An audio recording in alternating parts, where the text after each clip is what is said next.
Hello student, most welcome. सबसे पहले तो मैं उन सभी स्टूडेंटों को बधाई देना चाहूँगा जिनका एसएससी स्टेनो टायर 1 में सिलेक्शन हो गया है और वे अब टायर 2 यानी इस स्टेनो स्किल टेस्ट की तैयारी कर रहे हैं। ये क्लास उन्हीं स्टूडेंट के लिए हैं जो टायर 2 यानी स्टेनो स्किल टेस्ट की तैयारी कर रहे हैं। मैं इस क्लास में बताऊंगा कि आपको स्टेनो को लेकर आपका दैनिक रूटीन क्या होना चाहिए, यानी आपको कितने डिक्टेशन लिखने चाहिए, कहाँ से लिखने चाहिए, यदि आपको स्पीड बढ़ाने में दिक्कत आ रही है तो उसके लिए आपको क्या करना चाहिए, और यदि आपकी गलतियाँ आ रही हैं तो गलतियों को सुधारने के लिए क्या करना चाहिए। तो चलिए देखते हैं ऐसे कौन कौन से टिप्स हैं जो आपको इस समय फॉलो करने चाहिए। देखिए, सबसे पहले यदि आपका शब्द चिन्ह और वाक्यांश अच्छे नहीं हैं, है ना, एकदम शब्द चिन्ह और वाक्यांश अच्छे नहीं हैं, तो सबसे पहले उन्हें एकदम ओके करेंगे, बहुत अच्छे से तैयार कर लेंगे।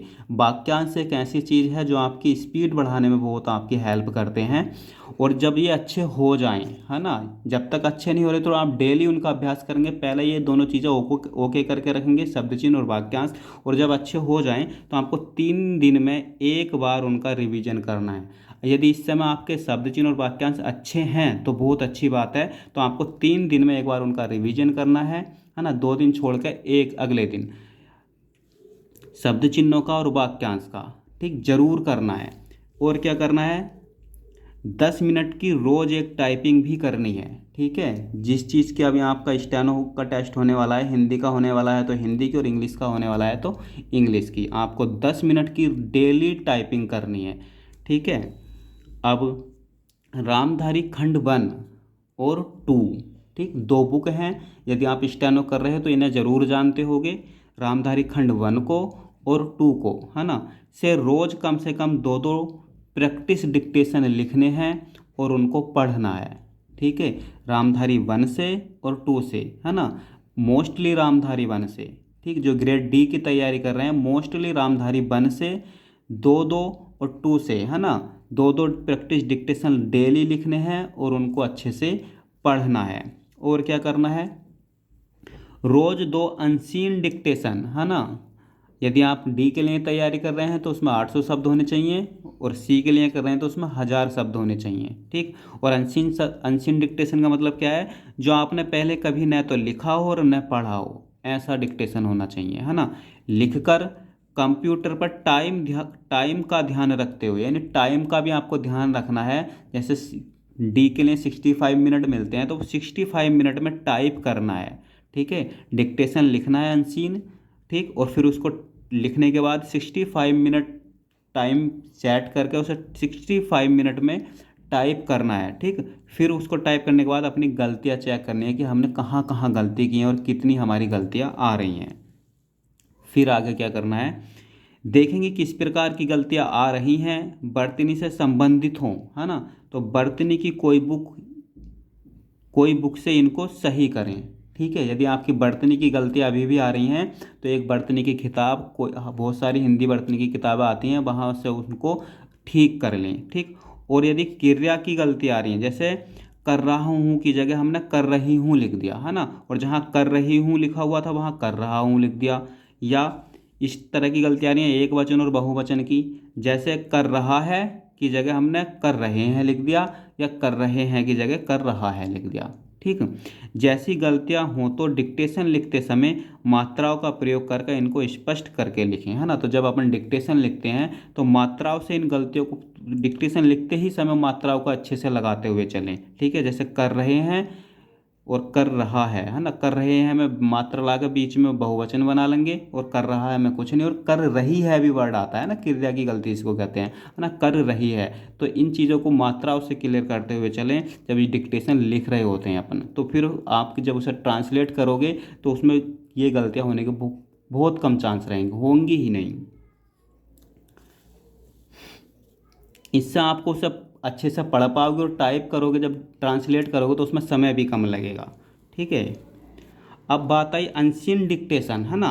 अनसीन डिक्टेशन के लिए रामधारी खंड 1 या खंड 2 से बेप्रति लेखन संख्या जो आपने कभी नहीं लिखी हो, ठीक, आप अनसीन डिक्टेशन रामधारी खंड 1 या खंड 2 से लिख सकते हैं, पर बेप्रति लेखन संख्याएं जो आपने ना कभी लिखी हो और ना कभी पढ़ी हो, जो स्टूडेंट पुराने हैं वो शायद रामधारी खंड 1 को 2-2 3-3 बार भी लिख चुके हैं, तो वो एक तरीके से रट जाता है ना, पता चल जाता है कहाँ वर्ड कौन सा है, या एक दो छूट भी जाता है तब भी वो सेंस के अनुसार लिख देते हैं, है ना। पर जो नए स्टूडेंट हैं जिन्होंने अभी आधा रामधारी करा है तो उनकी तो प्रैक्टिस करते रहेंगे, पर जो आधा पार्ट ऐसा होगा जो उन्होंने अभी नहीं लिखा है, तो है ना, तो जो अनसीन होगा उनके लिए।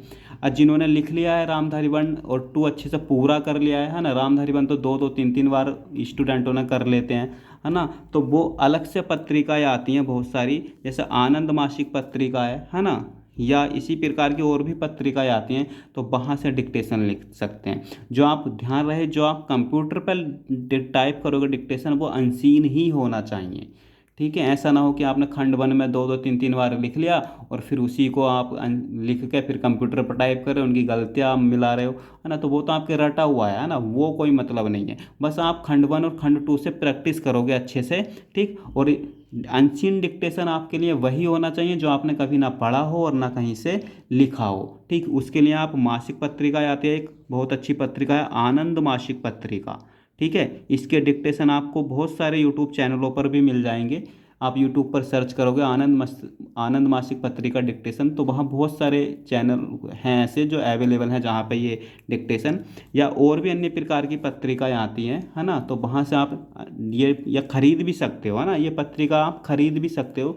खरीद कर यदि आपका कोई रिलेटिव है ना, तो आप उससे डिक्टेशन बुलवा सकते हो, ठीक है। आप उसको बता देना एक बार ये अच्छे से कि इस तरीके से बोलना है, तो आप उसको खरीद कर उससे भी बुलवा सकते हो। या आपको ये पत्रिका नहीं मिल रही है कहीं, तो यूट्यूब चैनल काफ़ी सारे ऐसे यूट्यूब चैनल हैं जहां आनंद मासिक पत्रिका की डिक्टेशन अवेलेबल है, तो आप वहां से ये डिक्टेशन लिख सकते हो, ठीक। या इसी तरह की और भी पत्रिकाएँ आती हैं तो वो भी आप खरीद सकते हो, ठीक है।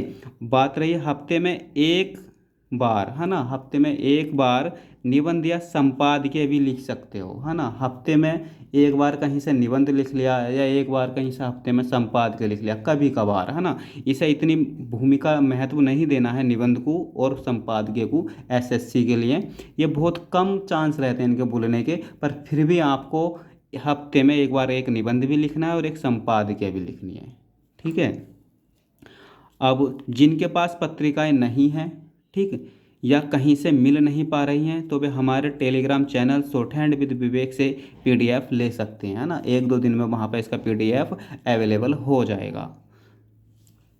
तो उम्मीद करता हूँ यदि आप इन सारी चीज़ों को अच्छे से फॉलो करोगे, ठीक है, दिन में 1-2 बार डिक्टेशन लिखोगे, 2-2 3-3 रामधारी खंड 1 और 2 से अनसीन डिक्टेशन लिखोगे कम से कम 2, है ना, एक सुबह को एक शाम को, जब भी आपको टाइम मिले तब, है ना, ज़रूर नहीं है सुबह शाम ही, जब भी आपको टाइम मिले तब, है ना, अनसीन डिक्टेशन लिखकर कंप्यूटर पर टाइम के अकॉर्डिंग उसे टाइप करोगे, फिर वहाँ से गलतियाँ चेक करोगे कि आपका स्टेटस अभी क्या है, कितनी गलतियाँ आ रही हैं। जिस तरह की गलतियाँ आ रही हैं आप उन्हें दूर करने की कोशिश करोगे। बर्तनी की गलतियाँ आ रही हैं तो उसके लिए कोई बर्तनी की किताब से उन्हें सही करोगे। क्रियाओं की गलतियाँ आ रही हैं तो डिक्टेशन लिखते समय आप मात्राओं का ध्यान रखोगे, ठीक है। और ये ज़रूरी है कि आप शब्द चिन्ह और वाक्यांश को बहुत अच्छे से तैयार कर लें, है ना। अनसीन डिक्टेशन दिन में 2 जरूर लिखने हैं, और रामधारी खंड और 1 और 2, है ना, रामधारी खंड 1 और 2, ठीक, डेली इनके 2-2 डिक्टेशन की अच्छे से प्रैक्टिस लिखनी है, लिख कर पढ़ने हैं ना, टाइप करो या मत करो। रामधारी खंड 1 के भी 2 डिक्टेशन लिखने हैं, हो सके तो 2 के भी 2 लिखने हैं, या एक लिख लो, है ना। रामधारी खंड और 1 और 2 दोनों के 2-2 डिक्टेशन लिखकर अच्छे से उनकी प्रैक्टिस करनी है डेली, और उनको पढ़ना है। अब मैं उम्मीद करता हूँ यदि आप सारी इन चीज़ों को फॉलो करोगे तो आपका आने वाला स्टेनो का स्किल टेस्ट 100% अच्छा जाएगा। तो मैं उम्मीद करता हूँ कि आपके लिए ये वीडियो हेल्पफुल रहेगी।